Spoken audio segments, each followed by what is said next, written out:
Quite a chilly morning. We've got ice and snow and whatnot, -6 as well. Not ideal, but it has to be done. Work continues. So I just want to make this video about, in my opinion, 3 key components in sprint: reactivity, projection and switching. And those 3 attributes define us, how fast we're going to run. So today in particular I want to talk about projection. I've got 2 exercises to show you. I found it very beneficial. It teaches you how to apply force into the ground. It teaches you correct mechanics. It teaches you how to run most efficiently. So the best drill for that for me is dribbles with the so-called activator belt. So you attach it around your waist. You got ankle strap, same for another leg, but basically what it teaches you is to pull the leg down, to be aggressive on the ground. There is a saying, meet the ground, don't wait for the ground to meet you. It's not necessarily important tool, and you don't have to buy it, especially if you team S&C coach. You're not going to provide these for 20 athletes. I bought it maybe 6 years ago. I found it, I liked it, and I used it in a variety of exercises, plyometrics, even in the gym, squatting.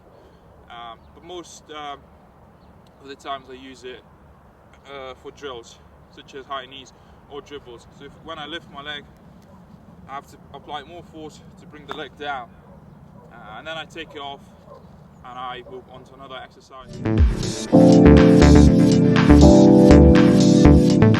So after dribbles, I move on to wicket runs. This is basically the same thing, but just without bands. I'm gonna do what I learned in dribbles, put that into wicket runs. So yet again, maintaining good posture, flexing through my hip first, and applying force into the ground, just being aggressive. Another thing with wicket runs, you have to push all the way up. If you're gonna stop accelerating for a moment and take your foot off the pedal, you're not going to reach those last cones in the end. It's quite advanced, this one. So I used to not being able to finish the last cones. Now I'm quite fluent in it.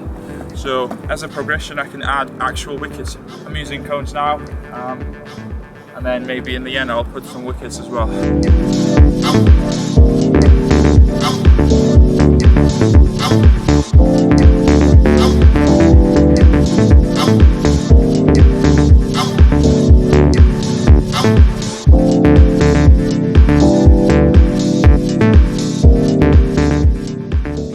So now I added wickets. Now in order for me to go over them, I can't cast. Casting is braking. So the key in this exercise, if you want to increase your stride, you need to apply more force. This is why I said meet the ground. You apply force and that brings you further away. Now if you're not going to lift your knee, you're going to scrape the hurdle. You're going to kick it. So every run has to be with a nice posture. Knee up, then you're gonna go over here, you're gonna apply force, that's gonna bring you further away as well. So this is what it teaches you. As I said, sometimes athletes better to solve the puzzle themselves than you teaching them and telling them and cueing them, because not everyone will get the grasp. But in here, you put them into constraint and they have to solve the puzzle themselves. So that's it.